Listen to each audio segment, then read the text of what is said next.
All right, guys. So right now the stock markets are crashing. They're continuing to crash. This is the Four Horsemen of Real Estate podcast, and one of the horsemen of the apocalypse is war. And we've got war on the horizon, but not the traditional sense. We've got trade wars going on. We've got tariff wars going on. We've got the Trump tariffs in the House. Everybody's freaking out about it, including Canada, as they've got the pending elections happening. Everyone wants to talk about it. We're going to get into it. We want to know, why is this happening? Why is this such a big deal? And what does it have to do with you? The answer? We're watching as it's escalating more and more, and everyone is concerned with new tariffs coming into place. The uncertainty is spreading, and if you've got stocks, I know you're really concerned. Investors everywhere are panicked, in fact, and we're watching the market crashing all over the place. Businesses are facing skyrocketing costs. Supply chains are having nightmares, and the ripple effect is hitting portfolios hard. But that's not all. This trade chaos is really fueling all of it. And then, if you watch Trump's statements, he just had a big press conference with this nice board showing how much he's going to hit everybody with tariffs around the world. He had 180 countries that he was going to be hitting with tariffs. And if you've done the calculation, you realize they did a really gimmicky calculation. It was actually quite funny. I know that he talks about it like as if it's a really complex calculation, but it's not at all. And that's creating even more turbulence in the markets. We're watching sort of free fall. It's not free fall like we saw back in the financial crisis, but it's definitely dropping on a daily basis. And the US is really giving everyone concern around the planet. So what is this all about? Let's just break it down first of all with the tariffs. Trump's tariffs right now are creating instability because nobody knows where he's going to stop. Nobody knows, what is this going to cost us and how are we going to be able to do business, because the majority of the world sells their products into the United States. They are the number one consumer nation in the world. Everybody wants to sell to the United States. This is where Trump comes in and is warning everyone, you have taken advantage of us long enough. If I could do a Trump, voice right now, impersonation, I would do it. You have to worry. You got to worry about it. See, I'm terrible at it. I can't do it. But he is saying, you're not going to take advantage of us. You're not going to take advantage of us anymore. And he's trying to Trump tariff everybody because he wants it to balance out. Now, what does that do when someone drops a tariff on you? Well, it doesn't get more expensive for you when they do a tariff. What happens is it becomes more expensive for all Americans to buy that item that they're getting from you. If it's coming in from Canada, it's going to be more expensive. If it's coming in from China, it's going to be more expensive.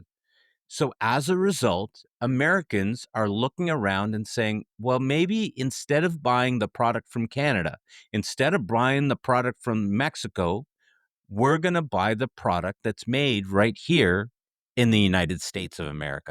As a result, that's creating real instability because companies in Canada, in Mexico, in China, around the world are watching a slowdown of their products in the United States. And if the majority of what you sell to the United States, you're watching a blanket across the board, your products slowing down in sales. What does that do to the company? Obviously, they're not going to hit the projections that they had previously.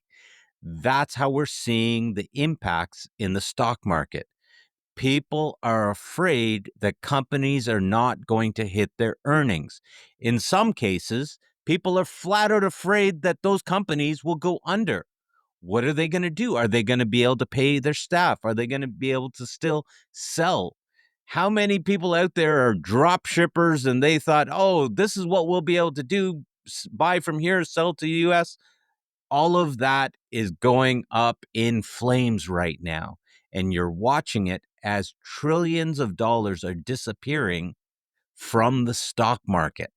All right, now let's get into what we're seeing in terms of real estate as the impact from these tariff wars. As Trump is putting tariffs on Canada, Canadian real estate is stagnating, or it's actually declining in some areas. Now, that's not solely a result of the tariffs. We've had high interest rates for some time now as a result of the Bank of Canada raising interest rates. People have been trying to hold out. And now, as people are really getting concerned, they're putting properties up for sale. Now, part of that is due to they just can't hold on any longer. Part of that is due to if I wait, I don't know how much further it's going to drop. The stories, you ask any realtor you know, and they will tell you that they've seen many properties that are dropping in value. Now, you might think that actually creates a huge opportunity, which it does. If you're an investor, you want to be able to buy real estate as it's dropping in value. But how much lower is it going to go? Do I buy now or do I wait till it drops further? As a result, properties are starting to sit on the market in certain areas. In some of the larger major cities, we're watching as real estate is sitting longer than expected. We've gotten used to this period of you put a market up for sale, and before it even fully hits the market, it's already sold. Day one, it's already got multiple offers. Those days are not here, my friend. So the tariff wars are creating another issue. We are seeing layoffs in many different sectors, construction, in service businesses. All types of companies are putting pauses on their workers, temporary layoffs or full out layoffs. And that might be affecting you right now. Are you able to then go buy a house if even if it's dropped in price, are you able to go buy a house? No, because you no longer qualify for one. So those properties are starting to sit more and more. Meanwhile, in some of the outlying cities, the smaller towns, they're continuing to just blow up and sell, sell, sell because those property values are so low that people can afford to go out a little bit further and live in those cheaper homes than in their current locations. But then they're watching as the price of their house that they're putting up for sale is not going anywhere. So that's just another area of turbulence that we're seeing. We're seeing the stock market dropping. We're seeing asset prices, equity markets. All of these markets are being affected across the board, which also creates beautiful opportunities for investors because investors are able to buy into, as they call it, buy into the dip. The question is it over? And what I would say right now is no, it's not over. Trump has a bigger plan, which we're going to get to. He's got a bigger plan that he's looking at. So he's putting more tariffs every day. It's creating more instability, more job layoffs. Now, what's the reaction of all of these countries to this?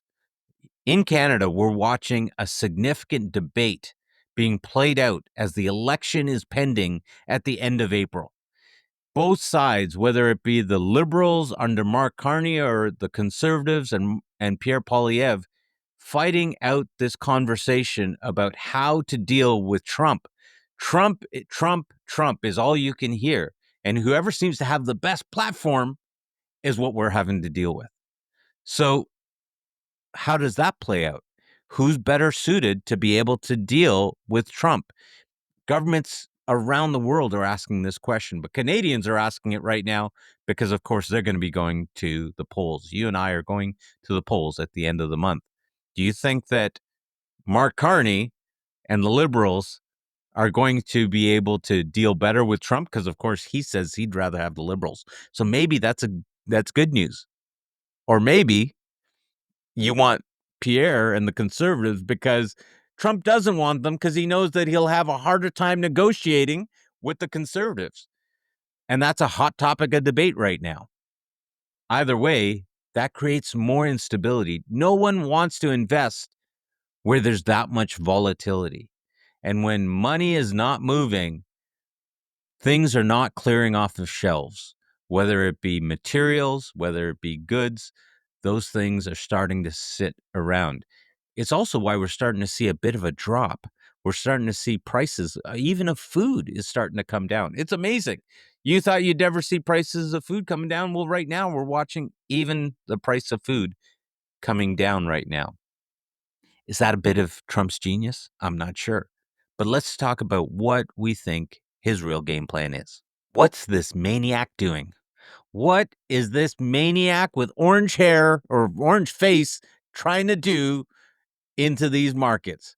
Should we love him? Should we hate him? What are we seeing? What is this master plan that Trump has with tariffs? He believes that if we take in income through tariffs, if we take in taxes through tariffs, then he will be able to remove or drastically reduce income tax on all Americans. That means that as prices go up on the goods that are coming in from the other countries, people will have more money in their pockets to be able to afford them, even though the prices might go up.